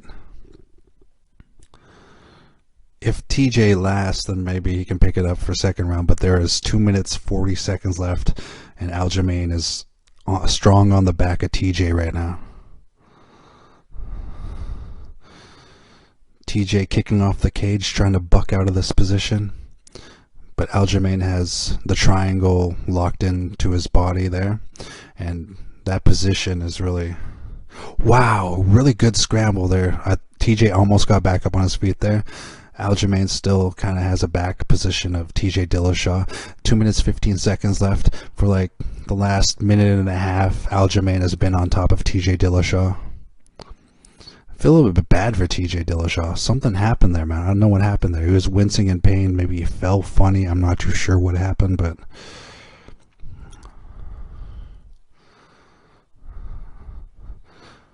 But when TJ was wincing in pain there, like, you know, like... He wasn't crying, but I mean, he had like cry face, you know, like without tears. But it was just like, you're just like so much pain, you could just see it in his eyes. Just wondering what happened there. There's a minute 40 seconds left. Back control still from Aljamain. Aljamain has been a backpack on TJ Dillashaw for like the last 2 minutes now, I think. That body triangle is locked in so fucking hard that Aljamain is like right behind him on the ground, right, and just fucking like it's fucking awesome. But I feel kind of bad for TJ, but that's the sport. Aljamain dragging him back down to the ground. Nope, you're mine, bitch. That's kind of what Aljamain is kind of doing to TJ right now. TJ is not a bitch or anything. I'm just saying that's what Aljamain is doing right now. 70 strikes landed from Aljamain Sterling. 6 strikes landed from TJ Dillashaw. Somehow both of them landed back up on their feet now. Daniel Cormier is saying that TJ Dillashaw's shoulder is out. So I guess the way he fell there.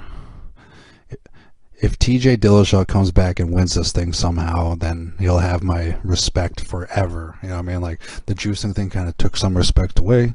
But, like, if he fights through the pain, fucking, you know, puts his shoulder back in place and comes back and wins this thing, that'd be amazing. It's 20 seconds, round 1. Aljamain Sterling dominated this round.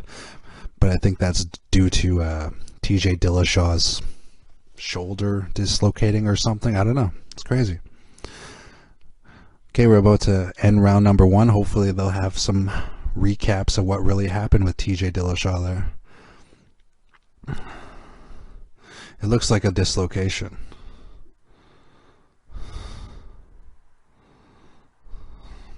Right now the referee is like, I want to see this elbow, I want to see this shoulder.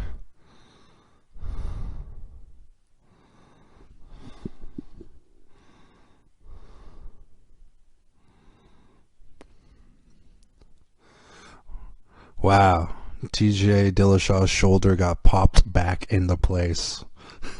That was rough. So TJ Dillashaw at the beginning of round number 1 kind of popped his shoulder out of place, and he fought through the pain and, you know, had Aljamain backpack him for like 4 minutes, and then he got back up on his feet at the end of round number 1. If TJ Dillashaw ends up winning this fight, we're going into round number 2 after that round. If he does that, legend forever. Even juicing or not, doesn't matter. If TJ wins this fight, legend forever. Wow, TJ is a tough son of a bitch, man. Respect to that shit. That was awesome. After his shoulder pops out like that, we're going to round number 2. Aljamain obviously won first round, but wow. Respect.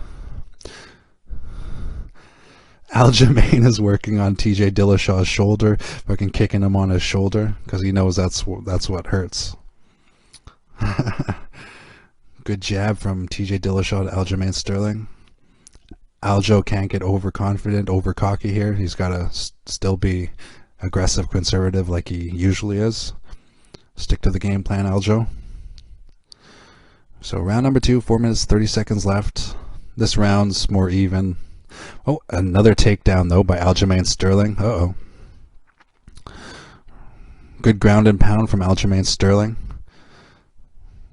Strike to the jaw of TJ while he's on the ground there. Couple of body shots from Aljamain Sterling with top position.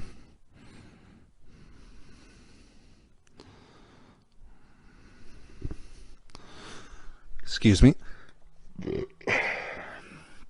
We got 3 minutes, 50 seconds left. Round number 2. For the last 30 seconds, Aljamain Sterling has been on top position. TJ on his back. So far, this round is also Aljamain Sterling.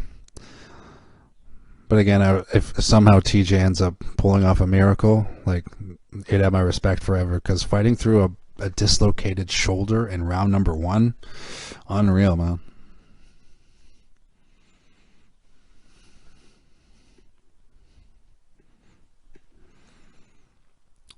Wow, Aljamain is targeting that shoulder, kind of like, you know, maybe looking for a Kimura or something, I'm not too sure, but he's definitely targeting that shoulder. Really good ground and pound by Aljo. Still in top position after a minute and a half. We got 3 minutes left in round number 2. Aljamain dragged TJ to his feet with a Darce choke. He didn't have it quite locked in. Dillashaw scrambled out of it. Oh, TJ Dillashaw's arm. TJ Dillashaw's left shoulder is out again. 2 minutes 30 seconds left, round number 2. Leg sweep from Aljamain Sterling. This is just unfortunate for TJ Dillashaw. Like, even though I was, like, juice through this, juice through that, even though that, like, I still really wanted to see TJ perform. And it's just, his shoulder is too fucked up in order to do anything really. Man, this is rough.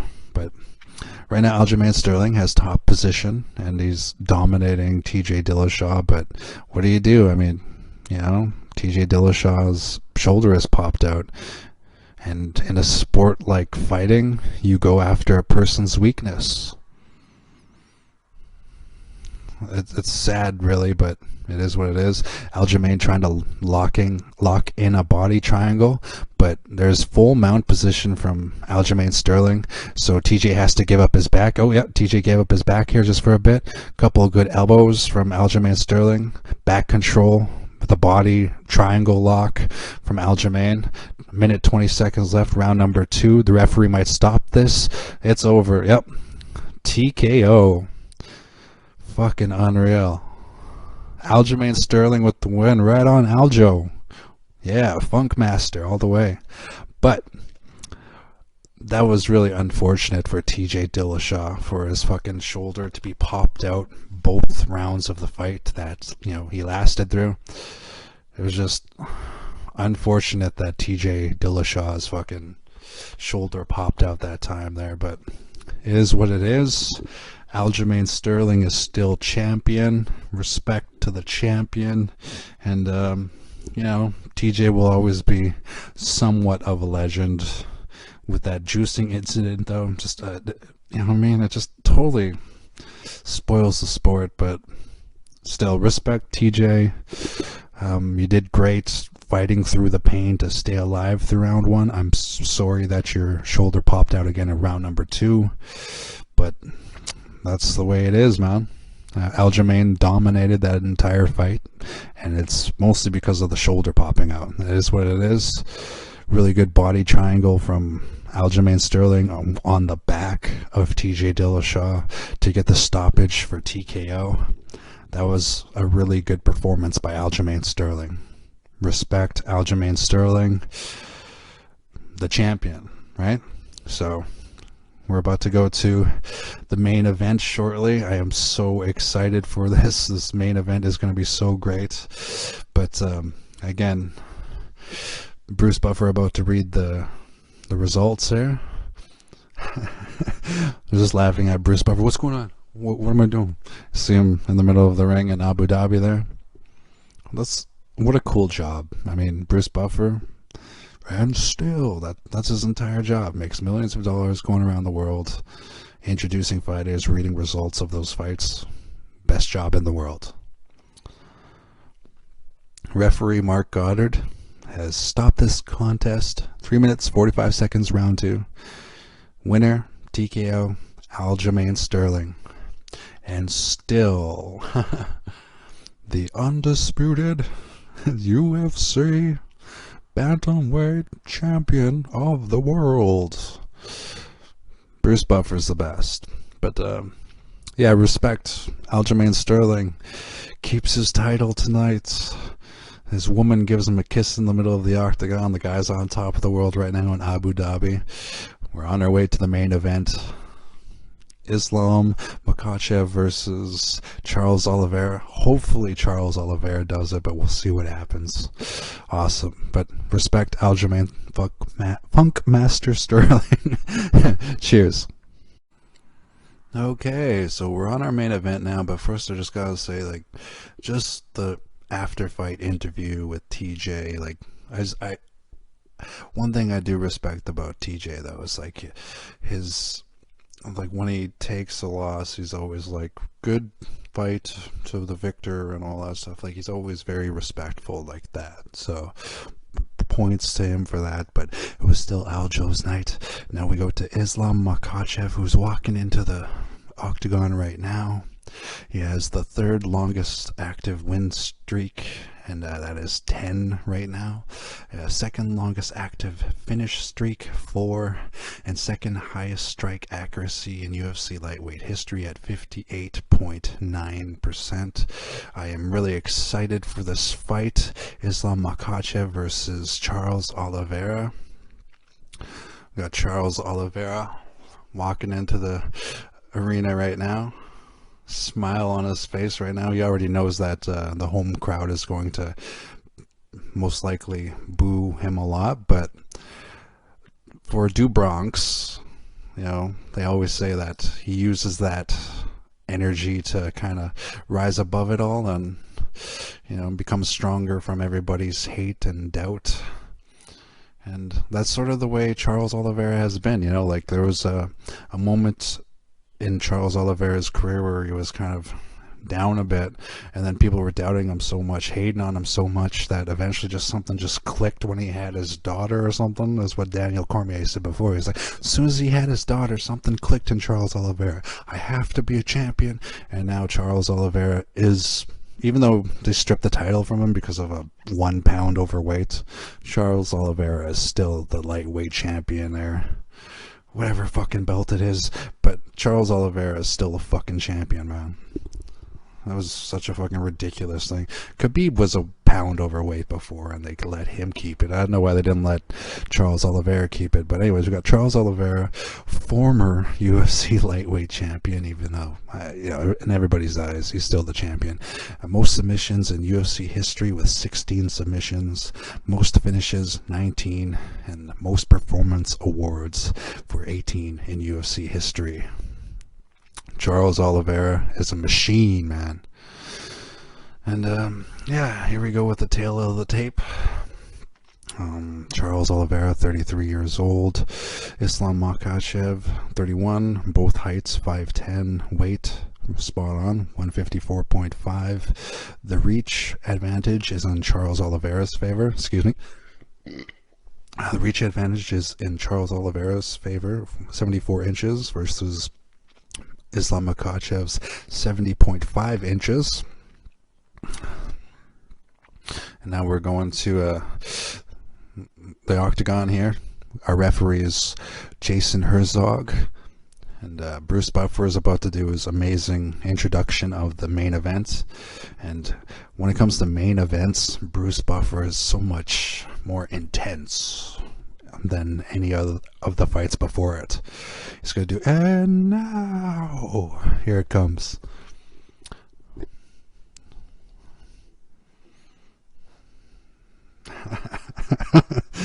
He's holding that note, that and now. So amazing. Buff. Bruce Buffer is the best. I say that a lot because he is the best. You know, like I always thought it was like Michael Buffer maybe got offered by the UFC. Like, hey, you want to do announcing for the UFC? And he was like, nah, I do boxing. Here's Bruce though, and then he gave Bruce like the best job ever, even though Bruce Buffer is, I mean, Michael Buffer is a legend, yes, but Bruce Buffer somehow tops Michael Buffer overall, I think. Both are awesome though, awesome. Respect to both brothers. Must own like 1/50th of Vegas. Alright, so we got Islam Makhachev, number 4 in the division, 22 wins, 1 loss, 5'10", 154.5 pounds, fighting out of Makhachkala, Russia, the minus 195 favorite, which seems a little bit extreme to me. I think this fight is more evenly matched than Islam being a favorite. Like, that's just the way it is, but, you know, that's what Vegas sees, I guess.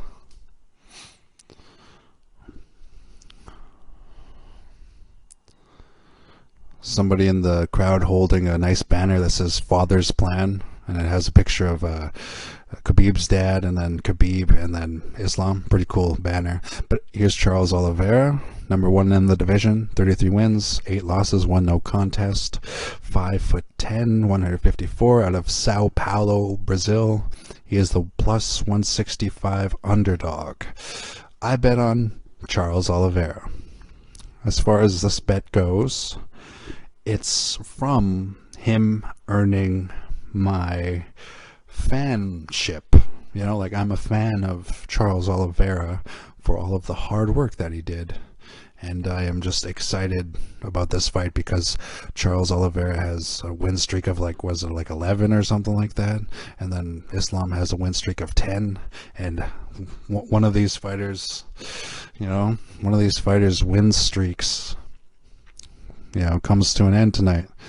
I hope Charles Oliveira wins, but we're going to round number 1, man. This is fucking awesome. I'm trying to be quiet out of respect for all my neighbors that I love, but here we go. Round number 1, Charles Oliveira comes out with a flying kick. That was awesome.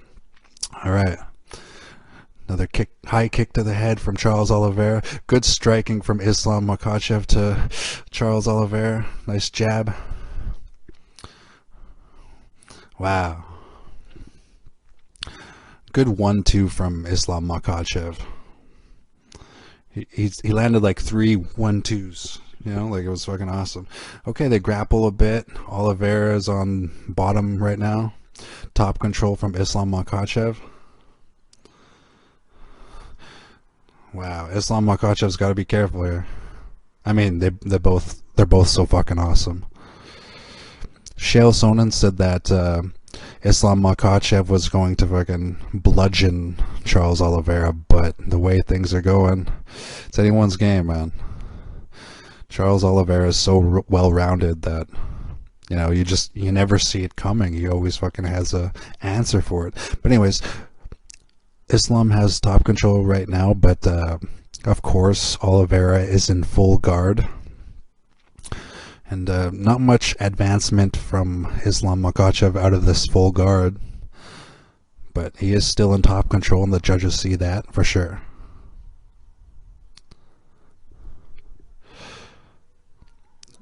So far, though, like, Islam Makhachev has had the top control for, like, the last minute, so I'm assuming the judges would see that as Islam's favor for now. Islam trying to get some leverage in his strikes while he has top control. But he has to be careful, though, because Charles Oliveira could turn this around on him easily.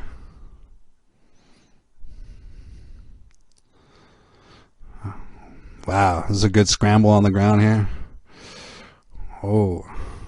Okay, Oliveira got back up on his feet. Islam's up against the cage. They're both on their feet. Couple of good knees from Charles Oliveira with 2 minutes 45 seconds left in round number 1. I'm glad that they're both back on their feet right now. This is a really close fight. Right now they're up against the cage. Charles Oliveira is pushing Islam up against the cage. Really good judo sweep from Islam Makhachev, taking down Charles Oliveira again. 2 takedowns from Islam Makhachev.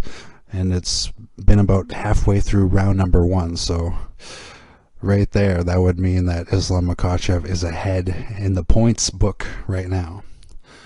But anything can happen. We've got 2 minutes, 10 seconds left, round number 1. Oh, come on, Charles. Charlie. Whew. All right, 2 minutes left, round number 1. Charles Oliveira is in full guard. Islam Makhachev is on top position right now. You can hear Khabib in the corner shouting at Islam Makhachev. Excuse me. Minute 45 seconds left, round 1. So much top control from Islam Makhachev. This round number 1 is worrying me, man, because Islam Makhachev still has top control right now in round number 1. But what worries me is, like, if this pace continues this way for Islam Makhachev, oh man, come on, Charles Oliveira. It's not the end tonight, man. But Islam does have dominating control time right now for this round. He has had control time for over half the round so far, and the judges definitely see stuff like that. But to be fair, though, when it came to Petr Yan versus Sean O'Malley, Petr Yan had 1/3 of the entire fight of control time, and Sean O'Malley still won. So anything can happen with these judges in Abu Dhabi.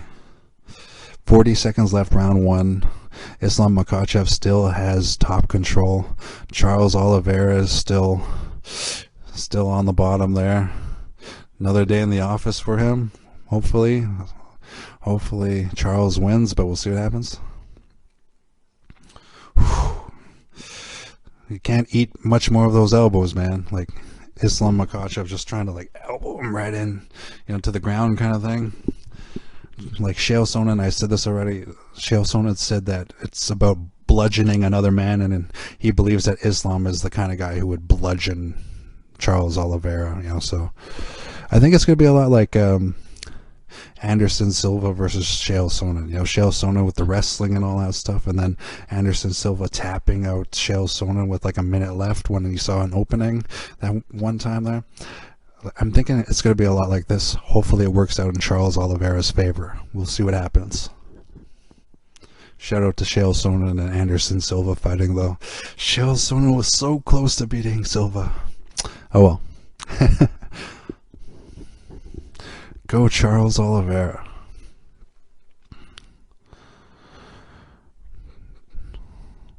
Charles Oliveira in his corner there in between round number 1 and 2.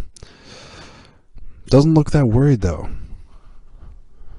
Islam Makhachev is looking pretty confident in between rounds. This is a really good fight, man. Like, both have such long winning streaks. This is unreal. Come on, Oliveira.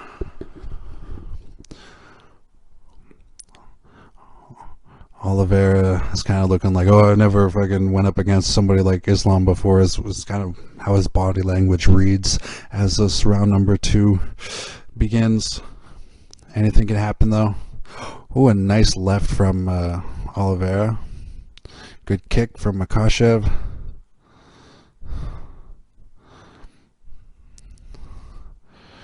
Right now they're doing some standing wrestling there. Oh, Charles Oliveira tries to take down Makhachev. Both on their feet again, though. 4 minutes, 30 seconds left, round number 2. Islam Makhachev is pushing Charles Oliveira up against the cage on his feet, next to one of the entrances in the ring there. The octagon. 4 minutes, 15 seconds left, still in the same position. Islam pushing Charles Oliveira up against the cage. It's like cage control.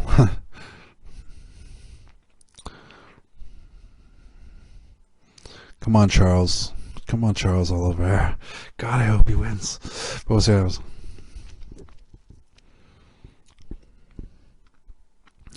3 minutes, 45 seconds left. Islam Makhachev is still pushing Charles Oliveira up against the cage.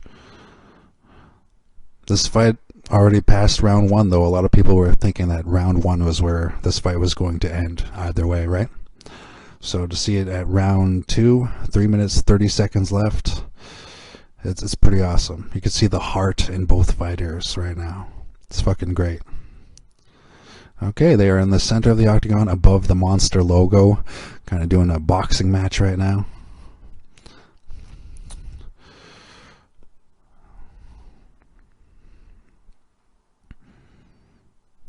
Nice body kick from Charles Oliveira to Islam Makhachev.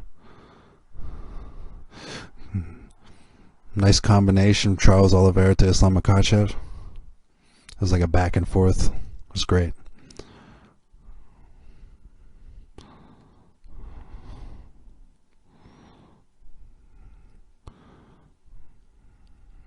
Two minutes, 45 seconds left, round number 2.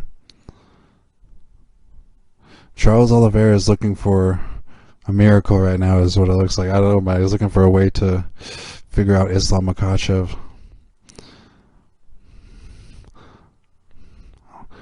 I hope to see some top control from Charles Oliveira to see how Makhachev handles that.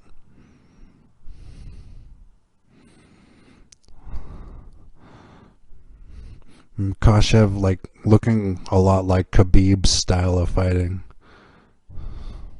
Squared up, squared shoulders, conservative stance. 2 minutes left in round number 2. They're still having a really good boxing match. Ooh, a really good right from Makhachev to Oliveira, causing Oliveira to go on the ground. Holy shit, an arm triangle from Islam Makhachev. Holy shit. No!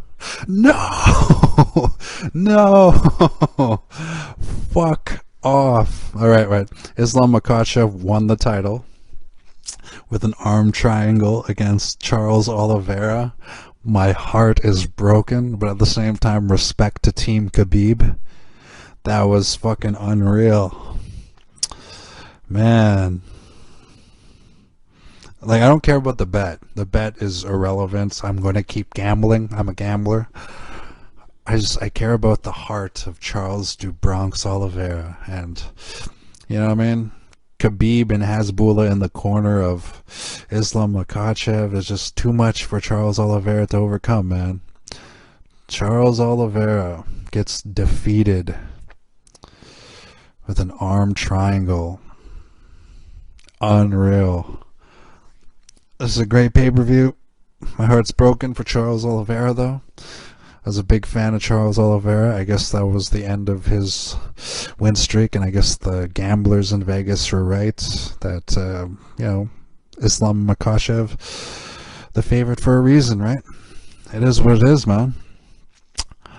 I'm speechless. I cannot believe that. Like, I'm a little bit bummed out, but it is what it is. I guess we're going to go to Islam Makhachev and Charles Oliveira 2 one day. Because, I mean, who else in the fucking lightweight division, poses a threat for Islam Makhachev? But it is what it is, man. Khabib, so happy right now. He's just so happy right now. Just, his team winning like that. On top of the world, Islam Makhachev winning the title. I'm pretty happy for Islam Makhachev, but my heart's broken for do Bronx, man. Fucking unreal. Well, it's the end of an era. End of a new era in UFC history. Respect, Charles Oliveira has been defeated in Abu Dhabi, in like the home of Islam Makhachev, and the crowd is going wild for Islam Makhachev. Bruce Buffer is about to read the official decision, and yeah, it is what it is. Like I said, I don't care about the bet, man. I'm gonna keep betting either way. I'm a gambler, just to see do Bronx's legacy come to an end. It's pretty rough. But I mean, Islam Makhachev's legacy continues, so that's another thing that kind of keeps going. But that's 2 upsets this year. I thought that Kamaru Usman was going to keep going. I thought that Charles do Bronx Oliveira was going to keep going. But both legacies ended this year to a certain extent of their win streaks and all that stuff. But your new champion is Islam Makhachev, and this pay-per-view was worth it. Katlyn Chookagian versus Manon Fiorot. As far as that Katlyn Chookagian Manon Fiorot fight goes, like, that was awesome. I mean, Katlyn Chookagian is so intense. Manon Fiorot ended up winning. That was great, but that is what it is. Beneil Dariush versus Mateusz Gamrot. I was rooting for Gamrot. I thought that the injury would play more into it, but Beneil Dariush handled that like a professional, came out on top and completely dominated Mateusz Gamrot. Who saw that coming? And actually, a couple of my friends saw that coming. They're like, "Oh yeah, Dariush definitely." But Sean O'Malley versus Petr Yan. Part of me believes that Petr Yan got. As far as that was his victory, I believe. Out of 3 rounds, if the fight were to continue, I believe Sean O'Malley would have won if it was like a 10-round fight. You know what I mean? But like, out of those 3 rounds that we saw, Petr Yan, I believe, won more. But that damage done in round 3 from Sean O'Malley to Petr Yan, that is what the judges probably based that on. I just thought the 5 minutes of ground control by Petr was enough for Petr to win that. But I'm happy Sean O'Malley won that because I did bet on Sean O'Malley in that fight.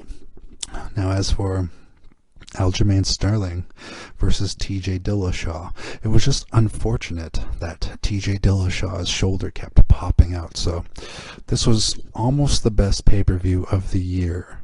But things like TJ Dillashaw's shoulder popping and stuff like that kind of like slowed it down just a little bit. And then the main event, though, I am super speechless when it comes to Islam Makhachev defeating Charles Oliveira. Like, really, like, respect to Islam Makhachev. Hats off to you, man. Like, that was a great victory by Islam Makhachev.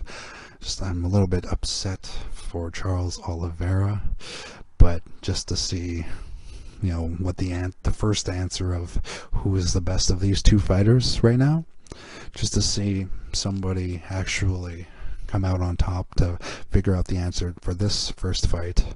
Finally, you know, I can rest knowing who won this fight, and you know, now I can move on, start thinking about UFC 280. But Charles do Bronx Oliveira, you're great, you're amazing.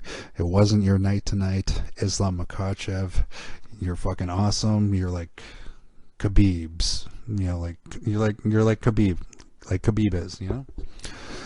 That was amazing, you know. So hopefully we'll see Islam Makhachev, you know, defeat and defend his title a couple more times down the line. I'll tell you what, if you know, Islam Makhachev or whatever, like, if anybody sees this, I will make $100 bets on Islam Makhachev to defend his title in the next title defense that he has to do. I'm sure that he's going to be a really strong favorite. Probably won't get much back if he does win either way, but that's how much I believe in Islam Makhachev after seeing him defeat Charles Oliveira. Unless it's Charles Oliveira versus Islam Makhachev again, unless that's the next fight for the lightweight title. If that's the next fight, I'm going to bet for Charles Oliveira to win again. But if the next fight is somebody else and Islam Makhachev, I'm going to bet $100 on Islam Makhachev next. Yeah. But there you have it, folks. That was UFC 280.